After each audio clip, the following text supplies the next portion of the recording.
જય હિન્દ। સૌથી પહેલાં તો તમામ પ્રેસ મીડિયા સાથી મિત્રોનો હું આવકારું છું। આજે પ્રેસ કોન્ફરન્સનો મુદ્દો એ છે કે 2 દિવસ પહેલાં ચૈતરભાઈ વસાવાને માન્ય કોર્ટ દ્વારા 7 વર્ષની સજા ફટકારવામાં આવી છે। એનું કારણ શું છે?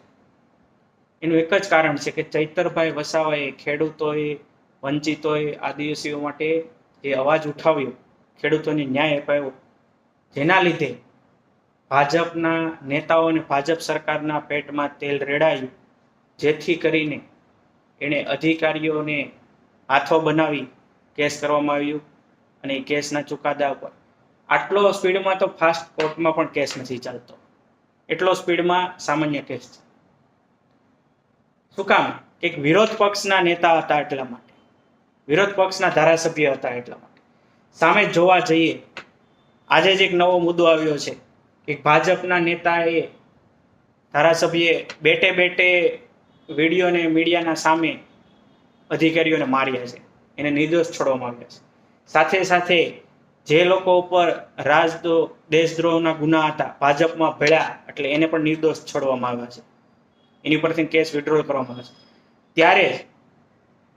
જ્યારે ચૈતરભાઈને તમામ રીતે તોડવામાં આવ્યા, પણ ચૈતરભાઈ તૂટ્યા નહીં, નડીખમ ઉભા રહ્યા, જનતાનો અવાજ બનીને આમ આદમી પાર્ટીમાં ટેકાર્યા, ત્યારે એની સામે બદલાની ભાવના રાખીને આ કેસ કરવામાં આવ્યો। પણ ચૈતરભાઈ ડરશે નહીં અને ક્યારેય ઝૂકશે નહીં। અમે ચૈતરભાઈની સાથે છે। ગુજરાતની તમામ જનતા, જેઓ લોકો કે વંચિતો, આદિવાસી અને ખેડૂતો માટે લડી રહ્યા છે, તમામ લોકો ચૈતરભાઈ સાથે છે। આમ આદમી પાર્ટી ચૈતરભાઈ સાથે છે। આમ આદમી પાર્ટીના તમામ કાર્યકર્તા, પદાધિકારીઓ પણ ચૈતરભાઈની સાથે છે।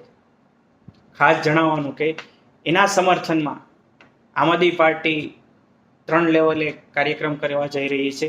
પહેલું તો જિલ્લા સ્તરે ચૈતરભાઈના સમર્થનમાં સમર્થન રેલી કરવા જઈ રહી છે। બીજા લેવલે કે વિધાનસભા લેવલે ચૈતરભાઈના સમર્થનમાં કાર્યક્રમ કરવામાં આવશે અને ત્રીજા લેવલે તાલુકા અને જિલ્લા પંચાયત સીટ વાઇઝ અને શહેરોમાં, નગરપાલિકાઓમાં ચૈતરભાઈના સમર્થનમાં કાર્યક્રમો કરવામાં આવશે। ખાસ એટલા માટે કે આ આંધળી અને મૂંગી બેરી સરકાર છે, એમને જગાડવાનું કામ કરવાનું છે કે ભાઈ તમે બદલાની ભાવનાથી રાજનીતિ છોડો અને જનહિતના કાર્યો માટે ચૈતરભાઈ અવાજ ઉઠાવ્યો હોય તો એમાં તમારે ધ્યાન દેવું પડે ને બીજી ફેર એવા ઇસ્યુ ન બને એમાં ધ્યાન આપવું પડે। એની જગ્યાએ આ લોકોએ શું કર્યું? જે અવાજ ઉઠાવે છે એને દબાવી નાખવાની કોશિશ કરે છે।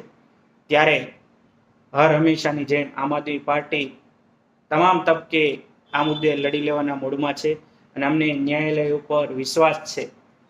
ભલે નીચલી કોર્ટે એમને સજા આપી, પણ અમને હાઈકોર્ટ અને સુપ્રીમ કોર્ટ અને ન્યાયતંત્ર ઉપર વિશ્વાસ છે કે ત્યાં આગળ અમે ટૂંક સમયમાં જ ચૈતરભાઈને છોડાવશું અને ચૈતરભાઈ હર હંમેશાની જેમ ડબલ તાકાતથી જેલમાંથી બહાર આવશે અને ભાજપને મોટો જવાબ આપશે।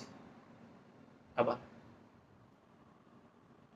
આવતીકાલે 26 તારીખે મારો પહેલા તબક્કાનો જે કાર્યક્રમ છે જિલ્લા સ્તરે, એ અમે પદયાત્રા રૂપે ચૈતરભાઈના સમર્થનમાં કાર્યક્રમ કરવા જઈ રહ્યા છીએ। જે કાર્યક્રમ અમરેલી જિલ્લા મધ્યસ્થ કાર્યાલય થઈ સ્ટેશન રોડ એટલે કે એન્જલ હોટલવાળા રસ્તે થઈ નાના બસ સ્ટેન્ડે એટલે કે